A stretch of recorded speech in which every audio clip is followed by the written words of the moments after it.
What's up? What's up? What's up, everybody? It's always a weird delay between hitting start the live and if it's actually live. So if you jump on and I'm just looking like, is it on? It's most likely because of that. But what's up, everybody? It's been a long day and long week, long weekend. If you guys follow the news, we've had some bad weather last week, which led to some games being shifted. And I think a parent actually asked a question before about, well, how does that work with school and classes? And so, depending on when the athletes, when we have to have the game, so we had to have them at 12 and at 2 because we don't have lights on our field on a Monday versus Friday, Saturday, Sunday, or Saturday, Sunday. So, what happens is at the beginning of every year, we have a academic support staff that provides emails to all professors that lets them know that their athletes are athletes and that they're in season, and here's a copy of their schedule. Then what is important is the athlete is then supposed to follow it up with every week a check-in that says, hey, Professor such and such, I'm going to be traveling at the end of this week, or playing in games at the end of this week. Is there anything that I can do to prepare for ahead of time, or is it okay if I make things up when I get back? And so there's a constant communication weekly, but there's also a main communication that goes out. And then when we have these schedule shifts, usually the authority figures, such as our academic advising, will also message at professors to let them know that their athletes are in or in practicing, or in the schedule changed, and so they are required to be at the game. So we do have those sort of things in place that I think is really cool. And so there's that. I got a response before about the live not showing up for people. So does anyone else have that? I mean, well, if you're here, you don't have that issue. But if you do have that issue, I would like to make sure that you can get in. So give me a second, real fast, y'all, because someone just messaged me right now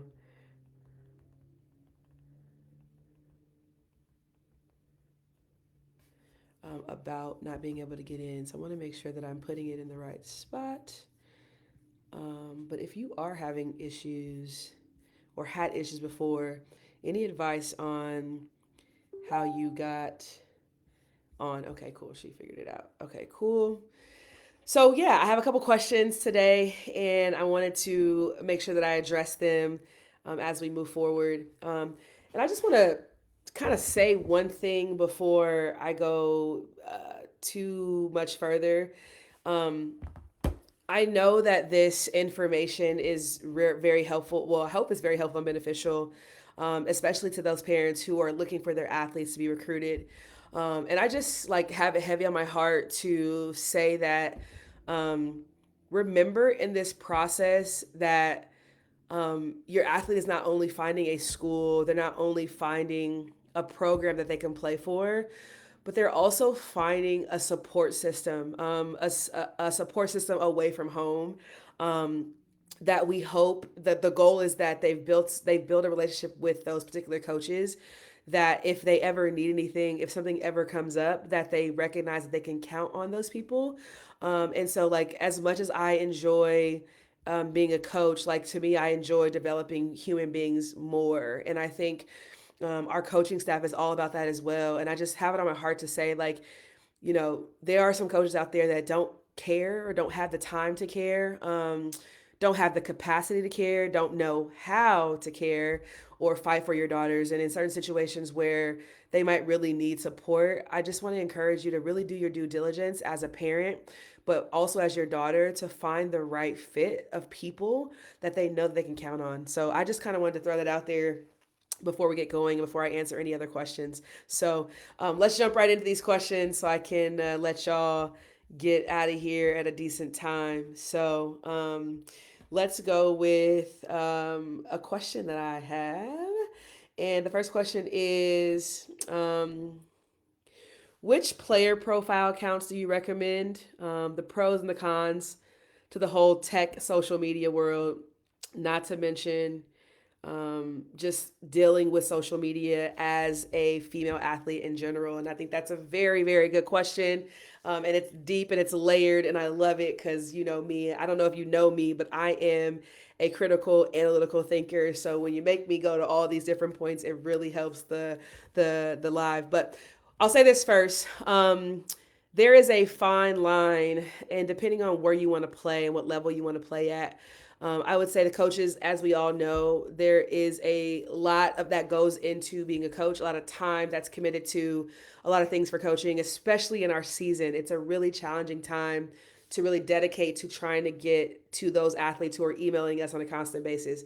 I can tell you, I haven't checked my email as it relates to recruits since January 20th or something when we're getting ready to start playing. So I think like being aware of the timing is really important. And I say, regardless of what profile you're on, keep that in mind. The second thing I'm going to say to that is I think there are a lot of great programs out there that can help your athlete and I think be a resource for them. I think they all are trying to do their best to help your athlete get noticed by college coaches. I think if you think about NCSA, I think they do a really good job of providing information to your athletes. And I think they have a database of people that are our information in a database. So that's always helpful because it's at your fingertips. But I would say that sometimes they don't have up to date information. So we have to just be careful with that. I also think there's another company, Sports Recruits, that I believe has a lot of athletes that they give free profiles to, and then they also, have paid versions of that. And I think even with the paid versions, you might get some of our cell phone numbers. And again, I think it just depends on if that coach likes that or not. I don't know how they get our information, but they do. I will say, to be honest, at the Division I level, such as the University of Washington that I was at, and even at Hampton, um, whatever happens when we open the Sports Recruits emails, um, it must trigger something back to Sports Recruits that tells the athlete that we're interested. And I think there's false advertisement there because we don't recognize that it is a Sports Recruit email until the bottom of the Sports Recruit email where it says, hey, go visit my Sports Recruit profile. So I would say, and so then that turns us off because then it must trigger something because then for some reason a lot of people will email us from that. I think also with Sports Recruit, you have a personal email, but it's like your name at Sports Recruits, yada yada yada. It's a long email, which is a red flag for some programs. What I will say is if you're trying to be recruited by a Division III school, some of the Division II schools that are sort of out in the middle of nowhere or like don't get out and recruit as much or don't have the budget to recruit. Some of those schools do use like those sort of databases to help them recruit because it's again an easier process. It's a free process for us to look at those profiles. So I think that's one of the areas I've been sharing a lot with this group from I think it's Scout. I think it's Scout or some. I'll look at what exactly it is. I love the information that they post, and what I really like about them is it doesn't seem like they're pushy to try to get us as coaches to buy into their services. I think they're very much about giving information and resources and then allowing the athlete to then do their due diligence to be recruited. That is the process that I think is the best process for athletes. In fact, within my 360 athlete program and my one-on-one clients, what I've done previously is I help my athletes develop an email that I believe is one that they should have. I help them create YouTube channels with a thumbnail that sort of shows who they are, their picture. It gives them all their information as far as like what position they play, what year they play in. So we develop that together. I also tell them how to make different playlists so that they can have videos that represent their game day footage, but also their lessons footage. And I would encourage anybody that is, the other question was about video. So anybody that's in the recruiting process, I think it's very important to collect video from game, but also from lessons and practice because for me as a coach, I want to know what you're working on, how you're developing in that skill, and then show me in the game how it translates. That's a very good process to in general know if what you're working on, it can, like, are you coachable? Are you able to learn and grow from that sort of position, from whatever you're working on? And then can you actually produce that in the game? So like being able to show that sort of timeline of a video is very great. So I like to see that, me personally. And I think what's also pretty interesting about video is, um, we don't want to see your whole at bat. So get to the point. But I think if we have previous knowledge about what you're working on, that helps us. Okay, dang, okay, there you go. The video one, she translated hitting an outside pitch that she's been struggling with it for a whole month, right? So giving that sort of ability to see that feedback is really, really important. I think what happens is also sometimes, we'll start with you're telling a story in the video, but the story takes too long. So you might be giving me clip after clip after clip of something that I don't want to see, and then you're like, oh, and then here's a home run. If you are a power hitter, I would prefer to see that first. Please don't show me your bunting. Now, if you are a slapper triple threat, don't show me a home run first. Show me that you are, able to get the ball down, be a slapper, create chaos, with a defense. Does that make sense? So tell your story from your role and from your perspective of what you bring to the table. And so it will be a great example of how, like, if you're trying to measure your success or confidence off of one area, but that's not your strong suit, and then you don't do well, and then showing your strong suits and you do well. So if that hopefully that makes sense to y'all what I'm saying. So if you are a power hitter, show me your power hitting abilities. If you are a slapper, speeder, gap to gap hitter, show me those things in your videos. And I think that goes across the board in general. What I will say about the last part of this question is that, social media is challenging in general. I think the whole recruiting process, the biggest thing is, how do I stand out to college coaches? And I think, I have a really great friend that I'm going to put a resource in the Facebook group once I talk to her. I'm waiting to talk to her, but she works with a company called NSR, and NSR can be pretty expensive. But what I will say is that the proof is in their ability to connect with coaches. So I think that's the biggest thing you need to think about when you're picking a service is, do they have proof of their ability to connect with certain coaches, especially in the groups of coaches that you're trying to work with or your daughter is trying to go to. And so I think that's really important. Like, I have a really good relationship with that person because I know that she develops, athletes wholeheartedly. She gives them really great advice on what to do, what camps to go to what camps to be aware of as well. And then she has my personal cell phone number because we've built that relationship. She goes out to tournaments.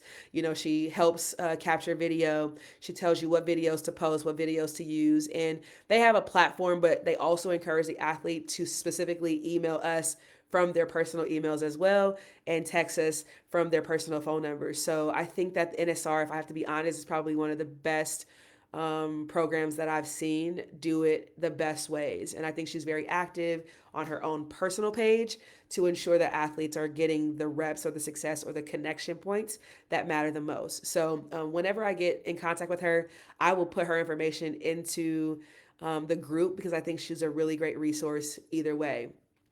With that, I will say, I think they are upwards of $3,000+ to work with. So just be clear that, that's the case. But like the headache, the ability to get rid of the headache of trying to figure it out, I think it's worth it in the long run if that's a goal that your athlete has. And she does get athletes to go mid-major D1s, mainly D2s, but she helps them kind of find their fit. And she has a good idea because she was a former college coach of where your daughter fits in their skill development process. So, yeah, there's that. Let's talk about what really jumps out to me when reviewing recruits' highlight tapes. So I kind of answered that, but back to what I was saying a couple weeks ago is, if you tell me in your email, your headline, your subject that you are a catcher, third baseman, and I don't need a third baseman and I need a catcher, but then the videos that you send me are all of you doing infield drills,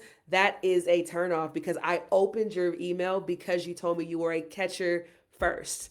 And so if you don't show me anything that indicates that you are a catcher first, then that doesn't really help me because I don't need a third baseman. So I think, like, ensuring that your subjects and what you're saying you're doing in those videos match what you're actually saying. I think the other thing, like I said earlier, if you are like, let me know what your role are. If you are a speedster, like I would love to see you stealing bases. I would love to see you bunting and getting on base, like beating it out. Like I would love to see you scoring all the way from first on a hit that probably should be a single or a double to the hitter. Like I would love to see those things. If you are a power hitter, I want to see you hit the ball hard and far. Like that's just what you should know. And I think part of this struggle is our athletes don't know what bucket they fit in. So I always say that there's four types of hitters. There's a gap to gap hitter, there's a contact hitter, there's a triple threat or a speedster hitter, and there's a power hitter. And so, based on where you fit into those areas, I think speak to that. So, if you're a contact hitter, let me just see you constantly just finding ways to get on base. Like, let me see you, hitting little line drives over the infield. Like, that's not nothing to be shy or ashamed of, but show me that you're doing that consistently, right? Like in your videos, like let me keep seeing it. And I think you even indicating that in your story or your subject line would be really helpful as well, right? If you are a gap to gap hitter, I want to see you hitting the ball in the gap and getting doubles most times or triples most times. We actually have an athlete currently that is really close to breaking the triples record, and it's just amazing to see how she can hit the ball hard, but they're usually line drives to the fence or line drives in the gap, and she gets a triple almost every game. And like, so these are the things that are exciting, like to see her ability to hit the ball and get around the bases fast. You're telling me you're a gap to gap hitter without telling me you're a gap to gap hitter, right? But you're confirming that you're a gap to gap hitter if you're telling me that. Makes sense? Like I said before, I would love to see a mixture of videos between what you're doing even on your own in your garage, what you're doing at your lessons, and then again, how's that translating into your game footage? So that would be me taking time to look at your different videos. And I think in general, recognize that coaches don't have a lot of time. So, how do I catch their attention in the first 5 to 10 seconds? Like, how do I catch their attention between the first 5 to 10 seconds? That's always what you should be thinking about when you're getting ready to post a video, right? So, find a way to make sure that that happens that keeps them watching for at least another 5 to 10 more seconds. So, the goal would be how do I hook them? And then how do I keep them there for a little bit longer? So, that would be the thing that I would say about that. So yeah, I think those are really the two main questions that I had. I did have one other question that someone asked for if you have a younger athlete. This person has a daughter who I believe is in seventh grade, and so a lot of her teammates are um, trying out for middle school, but this particular school doesn't allow for seventh graders to try out for the middle school. And so she asked me the question of, is that going to hurt their daughter that she doesn't have those reps from that particular school? And I'll tell her, like I would tell anyone who's even in high school, like high school is a great time to develop consistency, confidence, to build up reps. There are some schools that are very competitive, but for the most part, like that should be the time where they have the most fun connecting with their friends, enjoying the school dynamic and atmosphere, letting go some of the pressure of recruiting, some of the pressure of travel ball and always having to be on. I think use the high school and the middle school spaces for those particular things. Like if I'm working on something, I'm really trying to get better at something. How do I use in-game situations to grow in those particular areas? How do I stretch my comfort zone in a more comfortable, less stressful environment? Um, and I would say to that, I told that parent that what I think is important though for her seventh grader, if there is no opportunity for that at all, she needs to be playing on a travel ball team where they play during this time. And I think the more that travel ball is a part of her life at this age, she's learning the game IQ at a faster speed. She's also learning how to compete at a higher like compete, consistently for that spot while developing. And I think at that age, that's the best you can do. Like, where are you measuring up to these other seventh graders and even some of the eighth graders and ninth graders? How am I trying to make myself more advanced in this space as that particular age presents itself. So I think that would be my advice for her in that. And I think if your daughter's in eighth grade and they are playing middle school, I would still encourage them to be a part of a travel ball team if it works out.